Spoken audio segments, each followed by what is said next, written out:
like drinking tea because it's warm. It's fucking cold in prison. Oh, the boilers. Oh, the boilers. Welcome to Entrepreneur Life with me, Joel Campbell, and I am an entrepreneur.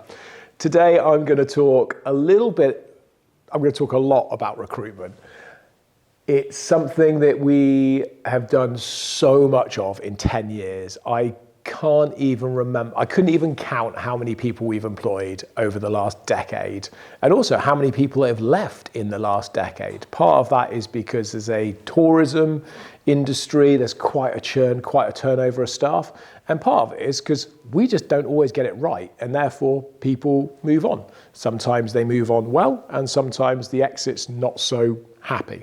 I want to get our business to a position where the culture is so strong and our employees are so confident in what we do as a company and the way that we look after people, that the second they think of moving on, they tell us.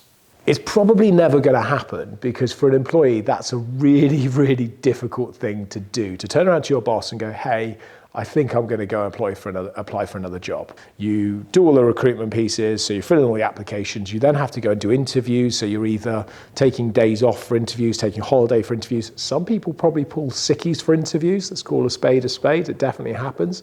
You go off, you do your interviews, you get your other job, and then you hand in your notice. And what happens internally for a company is when you hand in your notice, the company's then got to make a decision. Do they employ somebody new just to replace you?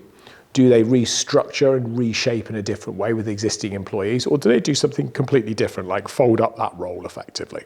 Why that's difficult is traditionally what happens at any level, whether you've got a 2-week notice period or a 12-week notice period, you don't get the opportunity as a company to bring somebody new in and to train them before the other person's left. Because if you're in for 2 weeks, the chances of us recruiting somebody in 2 weeks is very, very slim. That's tight, even for the sort of the lower end roles. If you're, let's say, for example, a COO, and you hand in your notice, you've got a 12-week notice period, recruiting a new COO is going to take a few weeks, but you can guarantee that their notice period at their current job is probably also 12 weeks. There's probably a gap of 4 to 6 weeks before your new employee starts. So in that time period, you've got to work out how you're going to buffer that situation. And also when the new person starts, you've got to train them. And the ideal person to train someone in a role is the person that's currently doing that role. So you want to be able to have a handover period. So for example, if a COO is leaving, you want your new COO to come in, I think, and you want them to be able to cross over a little bit, even if it's only a couple of weeks or even over a few days. That's a benefit. So for us, if people tell us that they're thinking of leaving beforehand, as an organization, we can plan and prepare better rather than just here's our notice and then we have to react. If you say you want to leave our organization, then we are going to help you with that process. So for example, we might, if you're staying in the same industry, know of roles going in other businesses that we can point in your direction. We can certainly support with things like CV writing and helping with applications. We can put up references in the first instance to help you get into interviews and such like that. We can also give you time off, and we'll give you time off to be able to go and do those interviews, because if you've decided you want to go, that's okay. You've made a decision for a certain reason. We'll probably want you to stay. We don't want everyone to stay. I'd be lying if I said we did. But majority of people that leave, we want to stay. I think it's a dream because I'm just not convinced employees will ever feel confident enough to be able to do it. Because if you say, I'm thinking of leaving, the concern is that your employer is just going to absolutely hammer you for that next period. It's going to be awful. When you recruit, you've got the choice of using different platforms, using recruiters, headhunting, picking people. There's loads of different ways of doing it. I try and keep it simple. I'm not a big fan of headhunting. I'm not a big fan of recruiters. Both have their place. I've had to adapt the way that I do this to meet the organizational needs. So if we take, for example, our head of marketing and my assistant role, so those two roles specifically, I made a conscious decision to just advertise those through my LinkedIn profile, much to HR's disgust and dismay, because what ended up happening is I just got a sheet of A3 paper because I was so pissed off. I just like, we needed these roles filled and needed these roles. I was so pissed off about the whole thing. So I was just like, fuck it, this is how I'm going to do it. So I just got a sheet of A3 paper and I wrote head of marketing wanted. And I think I wrote dead or alive and then crossed out dead. And then just literally bullet pointed, kind of like, I was like 50K salary, like, you know, this, like holiday, this much holiday, this. So I just wrote down the benefits, effectively, just bullet pointed it. And I was like looking for somebody epic, somebody amazing that can do this. And that was good because it got lots of interest. And obviously from there, we were able to start doing the process. So I did the assistant role slightly differently, a bit more, I'm looking for assistant. It's a new thing to me. I'm not kind of really sure what I need because I just try and be very genuine about this stuff. And if you're interested, let's have a conversation about it. And that's how I did that process. So those are two examples of where I go a little bit off-piste. And I've had to sort of rein that in to a degree. Is that sun getting you? I'll be right back. Really I'll get it. Yeah. Hold on, 2 seconds. This is going to be interesting. Sorry, George, I'm off. Were you after me? No. Oh, wasn't sure it was. I am going to talk about some frustrations, and I'm probably going to get a little bit hammered for this, because it is really, really, really annoying when people apply for a job and they clearly haven't read the job description, haven't either understood it or they're just choosing to ignore it. It's a real headache and it's a massive waste of time for everybody. And I'll give you an example. I'm going to have a whinge. In the executive assistant role, in the EA role, it very clearly states that it is on site at Shrewsbury Prison, because that's where the office is and that's where it's based. But yet you still get people applying who go, I'd like to do this remotely. And it's like, that's cool. You might like to do it remotely, but that's not a choice. I do this occasionally on LinkedIn when people cold message me. I like to throw back facetious, silly comments. So for example, somebody, I'm surprised they haven't shared this actually, they may do. They hammered me 3 times to say that they're a remote EA, they are based in South Africa, but they can do an amazing job. And then they sent another one going, hey, we know you've seen our message. Bloody bastards, seeing that I saw that message. We know you want it on site, but actually we can do this remotely just as well as any could be done on site. You should have a chat with us and we'll explain how it's all gonna work. And I'm like, oh, for God's sakes.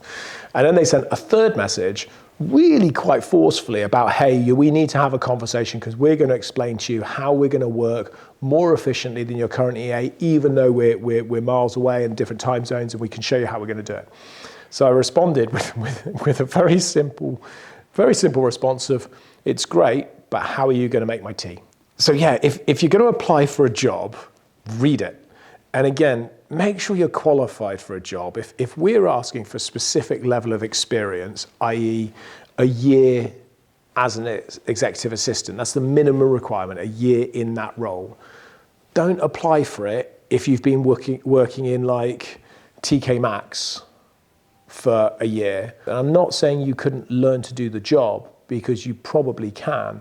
But what I require now is somebody that can hit the ground running. So somebody that's been doing it for a while, they know exactly what's required of an assistant. At the moment, we are going to be recruiting for, in the coming weeks, a couple of months, we're going to be recruiting for some really key and really interesting roles. So we're recruiting at the moment for an executive assistant for me. That's really crucial. We're about to put out an ad for an experience and events lead. So again, centrally based across all of our attractions, really key, really important position. We're going to be looking at some form of marketing manager to head of marketing kind of role, another really, really key piece of work. We're almost certainly going to be looking at some form of manager at Shepton to backfill where our attraction director is. There's another one, I can't remember what it is. There's 5. Oh, we're going to look at our head of people and culture. I can't believe I've got that, head of people and culture. When we recruit for senior roles, like for director roles and for the head of department roles, I am looking for something really, really specific. And over the last 10 years, I think I've narrowed to get for what we really want. And we're getting better. We're still not amazing, but we're getting better at making sure we recruit, understanding what we need for the role, but then recruiting the right people. I'm looking for absolute killers in these top tier roles. And when I say killers, I mean absolute hungry killers. I worked in a role once with a guy in sales who just absolutely murdered it. I mean, he was exceptional. He was a really nice guy, which is unusual in sales.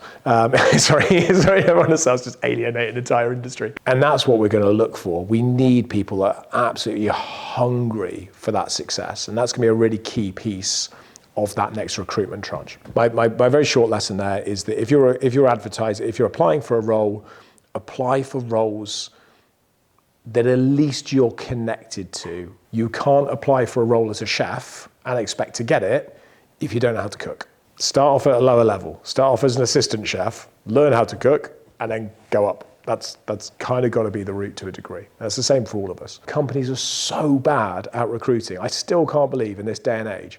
I think it should be illegal, like actually against the law, to advertise a role without a salary.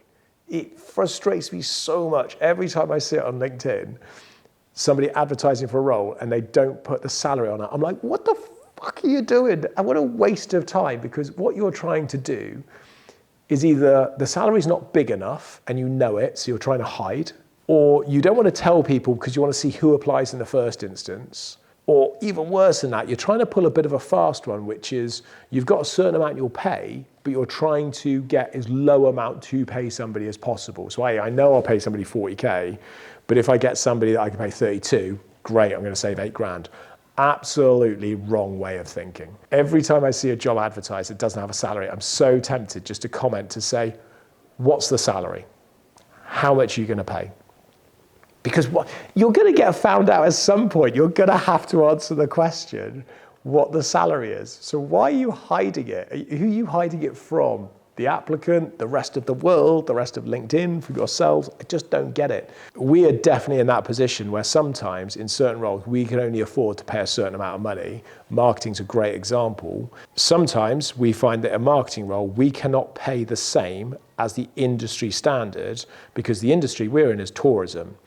And the job might be social media marketing. But if you're in social media marketing, for example, in a marketing agency or in tech or in SaaS, you're going to get paid a higher salary because those industries allow it. And marketing's very difficult because you can work so remotely now in marketing.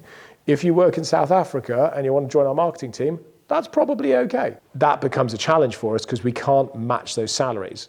So what do? We just say that. We explain, look, we can't match that salary. We have people leaving us because they are looking for, they can get paid more doing a same job somewhere else in a different industry. So my goal becomes, how do we get to a size where we can compete? The way I employed people was I would just sit with people, and when I employed them, especially when we did their reviews, and I would say, you tell me what you want to get paid. And they would pick a number, and 9 times out of 10, I would go, okay. And nearly the entire organization fell into a rhythm. So in certain roles, everybody was pretty much within, a few pence of each other. It wasn't a big drastic thing, apart from 2 people that went crazy. Like somebody that was like, I want to be paid 45 grand. It was like, yeah, it's probably not going to happen when your job is doing as an activities assistant, probably not going to pay you 45K. But, fair play for the punch. And suddenly we had, I guess, symbiosis for a few months. The other thing that grates me, someone's coming in. Hello? Hello? Goodbye? Hello? Chloe's not here today, so there's no gatekeeper on the door. There's no protection. So the other thing that I think people don't do very well, employers don't do very well, is they don't communicate with people during the process. There's somebody coming in. Hello? Let me see. They've legged it, whoever it is. I reckon it was John. It could be a ghost, but ghosts don't tend to open doors, I've discovered. They just tend to walk straight through them. Companies don't talk to potential applicants very well or at all. So if you're going to say to somebody at any point during the process, you're not successful, tell them you're not successful, and offer them the opportunity for feedback. Very few actually take it, but when we did this with our marketing role, it was really interesting because we said to everybody at every single stage, if you want some feedback from why you've not gone through to the next stage or why you've not got the job, ask us. Maybe 3 or 4% actually ask for it. Because we're having to do the assessments anyway throughout it, and we're following a grading process effectively, a structured process of scoring. We've got the information, we're happy to share it with you because that's going to help you in the future to improve and to look to get another job. If you're applying to a job at Cove Group and it's a job that's going to be working closer with me and therefore I'm going to see your application, if I'm correcting your spelling and grammar, you are not getting through the door. People that are applying with spelling mistakes and grammar mistakes and stuff like that in CVs and applications, I will accept the odd typo, but if I can see that I'm actually correcting your spelling, we've got a problem. And I'll pick up on that, the last piece, which I see a lot, and I see this again from business owners, entrepreneurs, I see it from consultants. If you died tomorrow, your boss will replace you the next day. You're completely replaceable, and they'll replace you the next day, and therefore it doesn't really mean anything. So you should spend all of your time, or as much time as you can, with your kids and with your family and your health, because that's the most important thing, and works over here. And I don't agree with that. I think there's two aspects why, and I'm sure I'll think of the third. The first thing is, absolutely your company is going to replace you because it's a business. It's got to continue to operate. So unfortunately, if you get hit by a bus, we're going to have to replace you, because if we don't, the chances are the company will fold down. If you're in any role, you're going to be a crucial part of the business. And therefore, if you get hit by a bus, we're going to have to replace you. That doesn't mean we're upset. Doesn't mean we're upset. Doesn't mean we're not upset about the fact that we've lost you or something's happened. It's just the life cycle of a business. And the business doesn't have emotion in that sense. The people within it do. And we're going to feel bad that we have to do that, but we have to do that for all the rest of the employees. I regularly have to make decisions based on 72 people, not one person, as do my directors' teams. So, that happens quite a lot. I'm going to lose my train of thought, I can tell. It's going to go, it's my age.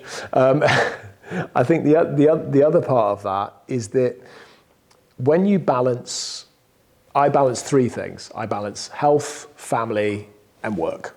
Now, for me, it's a little bit different because they all kind of combined into a circular as one. And what I think is that's the same for most people. It's very hard to just separate work and go, that's in that bucket, family's in that bucket, and health's in that bucket. I think they are symbiotic to each other. That's the way our world works currently. So they're symbiotic to each other. And what's going to happen is at different points, you're going to spend more time on one of these than the other. And when you do that, you are going to have to sacrifice the other parts of time. So if you're spending more time on work, you've got less time with your family, less time that you can spend on your health. If you're spending more time on your health, you've got less time at work and less time with your family. More family, so it goes. So you want to try and find yourself in that sweet spot in the middle, but you're not always going to be able to be there. Sometimes there's going to be a demand from a family that means you need to spend more time there. And at that point, you want your work to be flexible about it, your employer to be flexible. And sometimes there's going to be a requirement. You spend more time on work, and you want your family to be flexible. And you need to maintain your health, because if you don't, you can't do either. So I think it is a balance between the 3. And anyway, that's been far longer than I expected. Sorry, Jordan. Right, I'm going to call it there. This has been Entrepreneur Life with me, Joel Campbell, and I am an entrepreneur.